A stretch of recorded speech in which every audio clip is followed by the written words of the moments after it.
Ngayon naman guys, dahil tapos na tayong kumain ng buko, hinagis na natin yung mga buko. Ito na naman tayo sa ating magbibisyo tayo. Yung mga kakwati na yan, kinuha ko yan para kay Bugs, kay Kuko, kay Chase, kay Cassie, kay Mero, kay Cardo, kay Jasmine, kay Laxi. Meron pang isa.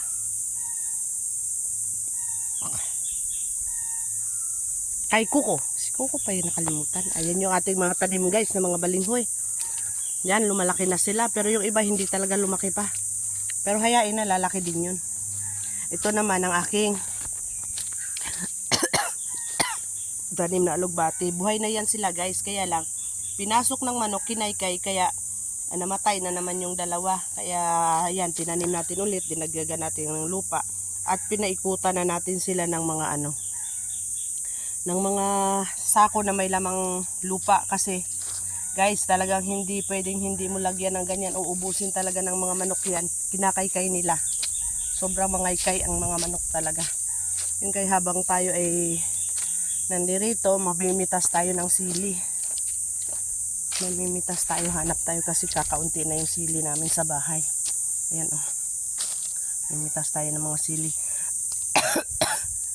May trangkaso ang inyong kaibigan guys, pero laban lang. Wala kasing kasama yung asawa ko, lagi umaakyat dito sa bukid, siya lang mag-isa. Kaya naaawa naman ako, tsaka nalulungkot ako na siya lang mag-isa lagi pumupunta dito. Kaya kahit medyo masama pa yung pakiramdam natin guys, ayos na, pagagalingin ako ni Jesus dahil nagpunta na ako sa bukid. Pagpunta lang sa bukid ang makakapagpagaling. Ito pala yung ating mga guys, mga malunggay. Ayan, diniligan ko rin sila kanina kasi nagdadahon na. Yan, nagdadahon na sila. Kaya lang guys, talagang napakainit. Yung luya namin may mga sibol na yan, kaya lang hayain na lang ng nakaganyan. Yan. Yan pa, madami pang mga Tapos ayan yung ating mga guyabano, madami siyang bunga. Madami ng bunga. Pero isa lang yung nakita ko. Pero madami yan sila guys, hindi ko alam. Ayun pa sa taas pero ayan nang malapit. Madaming nahuhulog na mga niya. Ayan yung kamote na violet ang kulay. Nag-survive talaga siya lang mag-isa. Nanguha muna tayo ng sili. Hahanap tayo, baka may mga bunga ng sili dito. Nakakalungkot yung mga tanim guys, kasi kahit dinidilagan mo sila araw-araw, talaga namang sa sobrang init talaga maawa ka sa mga tanim. Kasi talagang nangungulubot sila guys. Kakaawa.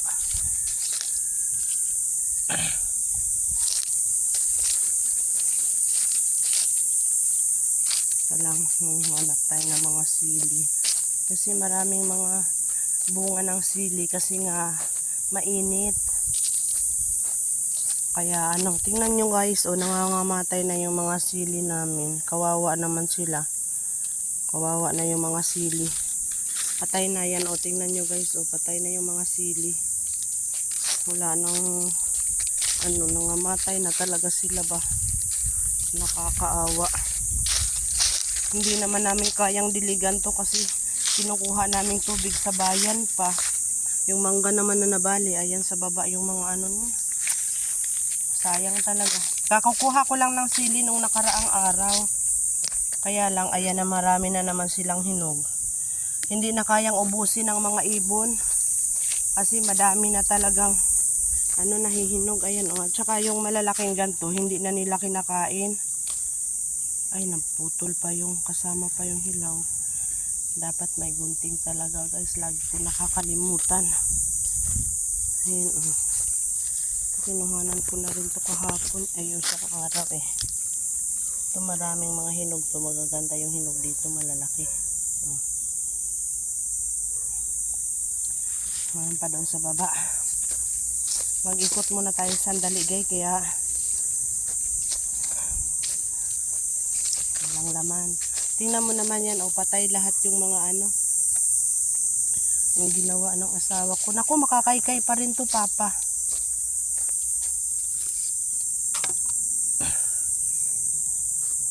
Tinanggal mo pa sa baso.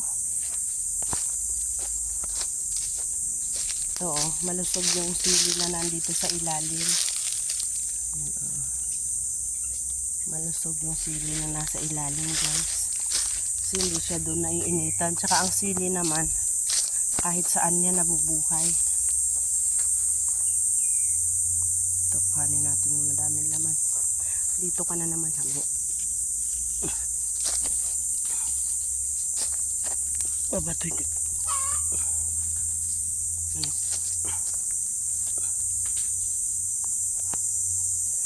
Babatuhin ko yung manok kasi sila yung nagkakaykay.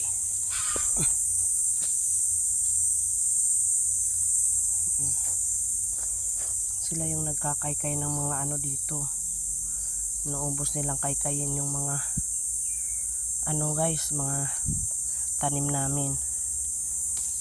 Kaya kakaganin yung mga tanim.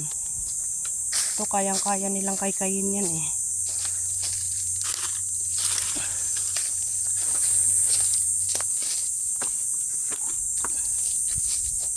Kayang-kaya nilang abutin yung pangangaykay na ganyan.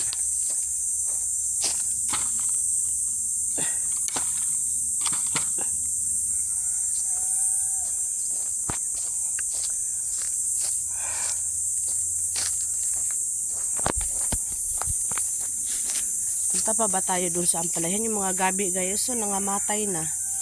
Hindi na sila tumagal. Pero yung mga tinanim ko, ayan oh. Kulay dilaw na rin yung mga ano nila, mga dahon guys. Nakakaawa na yung mga tanim.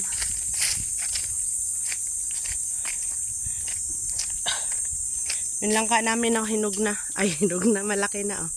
Diba, lalagyan na naman natin ng ano. Tingnan natin yung mga tanim ng asawa kong kamatis at saka mga okra at ano guys, kung ano ng balita. Ayan sila oh. Lumaki na nga. Lumaki na sila. At saka yung kamatis, ayan guys, namumulaklak na. Pero sad to say naman talaga na yung mga manok ay hindi talaga nila yan titigilan. Hindi nila tatantanan hanggat hindi nasisira yung mga tanim. Talagang sisirain nila. Kasi yung mga manok, ang hinahanap nila ay puro mga tubig. Na yung may tubig. Tingnan nyo guys, yung patola sabay-sabay na lumaki. Ayan oh. Nagkabunga nga siya guys, pero talagang na-south yung mga bunga. You know?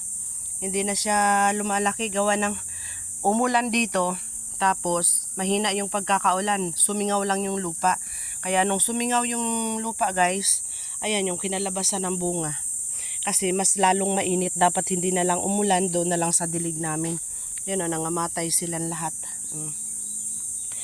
May mga bunga na, kaya lang ano ba yan oh. Tignan mo yung mga dahon oh, halos patay na rin kahit dinidilagan mo. Ayun, namamatay na yung puno. So paano naman yan lalaki? Diba guys? So kawawa talaga sila. Kasi kahit dinidiligan mo yung init sa tanghali maghapon. Yan, yung mga okra oh, hindi na lumaki. Ganyan pa rin guys. Ayan, kaya ayun, nakakaawa talaga sila. Yung mga pipino namin dito, malalaki na rin, pero hindi nga gano'n nag-prosper yung ano nila kasi nga gawa ng gawa ng napakainit. Yung saging mahihinog na naman yun. Mahihinog na naman. Mahinog na ata. Wala pa. Tingnan mo yung yung ang dami-daming bunga ng marang. Kaya lang, ayun naman oh, nagkakandalaglag. Sana wag na malaglag, tama na. Ayun, marami siya mga bunga sa mga dulo. Kaya lang, wala. Nalalaglag talaga siya eh. Sayang lang. Sana may mga tuloy-tuloy dyan kahit 10 piraso. Yung saging na isa doon hinog na. Andyan pala si Papa. Tara na pa, uwi na tayo. Bye guys. Thank you for watching.